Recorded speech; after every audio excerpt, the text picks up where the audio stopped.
In the course of searching for information for my doctoral thesis, I came across stories that seemed unreal to those of us who do not know or who know from far the experiences of those who live with the minimum required to survive. Of all these stories, which were diverse, given that many people participated from human settlements of Chimbote, Juliaca and Pucallpa, coast, highlands and jungle respectively, the ones that most shocked me were those testimonies when food was scarce, those situations when daily food was not available. Sometimes Mom used to sit with us, and sometimes we were hungry without having dinner. She told us jokes so we wouldn't cry and laugh at the wrong we were making, because we didn't have a table either. We sat around it. My mother would tell us, "Come here, girls," and she would have us all. We were sad, and she would tell us that someday we will have. My dad used to get lost. He wouldn't come home because of his drinking. He was the one who brought money for our meals, so when he didn't come, we had to go to my grandmother's house. Some days, my mom, who was ashamed, wouldn't go, and sometimes we would fall asleep without having dinner. Sometimes there wasn't enough to eat. Other days there was. Sometimes we would eat some biscuits. That was our lunch. In other words, this group of people interviewed lived a large part of their lives, and some may still be living without fully satisfying such a basic need as food. And according to Abraham Maslow's theory of human needs, these people would hardly be interested in satisfying other needs that are not the strictly physiological ones. These human needs, according to this theory, are hierarchically ranked, where some of them are priorities, and only when these ones are met, we begin to satisfy higher order needs. That is to say, according to this theory, when you lack even the most basic means for survival, of the most fundamental one for living, fulfillment of the higher needs is not possible, such as the interest in having a home, such as the interest of having health insurance, having a retirement for the future, having a profession, being environmentally conscious, civic-minded citizens, etc. Eating becomes a priority.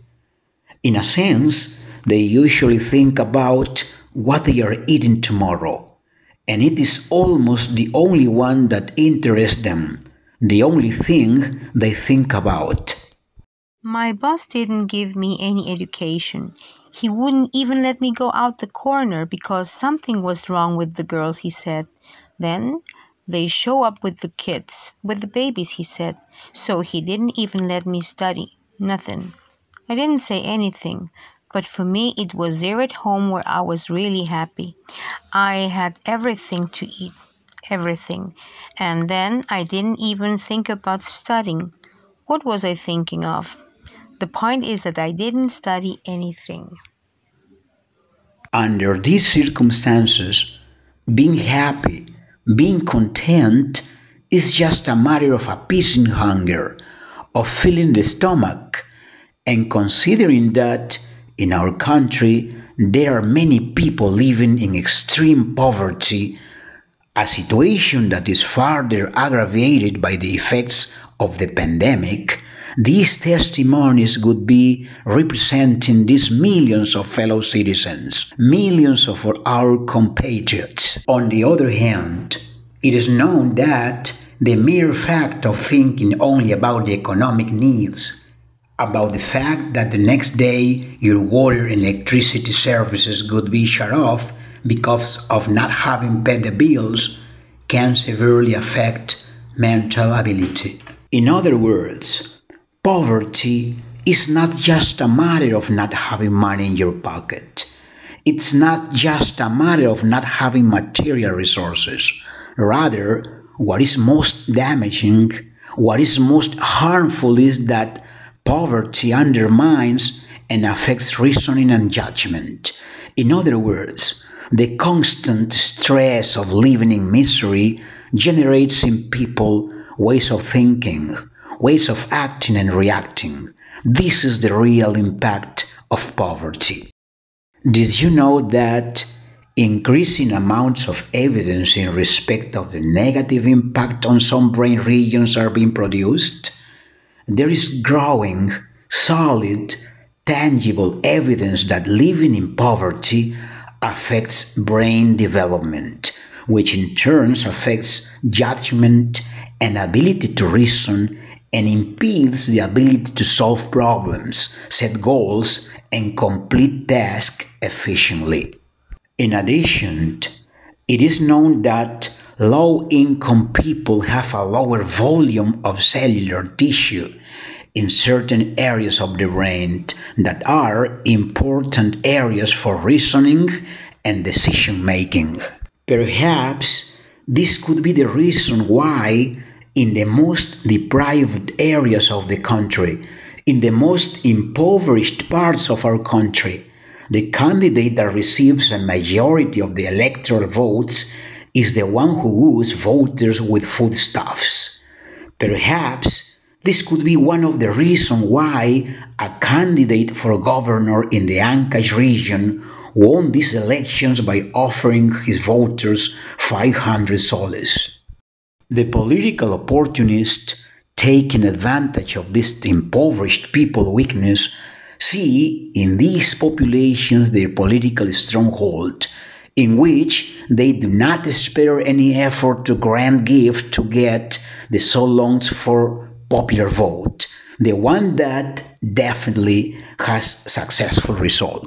That's why every time I hear opinion leaders, renowned journalists, the national jury of elections itself, exhorting us, recommending us not to be fooled by that politician who promises without foundation, and not to be fooled for those promises that we don't make the same mistakes again in electing such and such a candidate. The feeling that I have is that for this group of people who live in miserable conditions, these suggestions won't be taken into consideration. These recommendations will not work with them. If the psychological processes of this vast sector of the population are ignored, the well-known government program Voto Informado will not fulfill its purpose. In other words, as long as there are Peruvians living in precarious conditions, informed voting will be a chimera, an illusion, a utopia of a society that ignores the psychological processes of its most vulnerable citizens. It is difficult, very difficult to have an informing vote for those millions of Peruvians who do not satisfy their basic needs. The immoral politicians, as I said, are going to turn their attention to them, and the poor choice of congressmen and politicians in general will accompany us until something is done for these populations who live in poverty.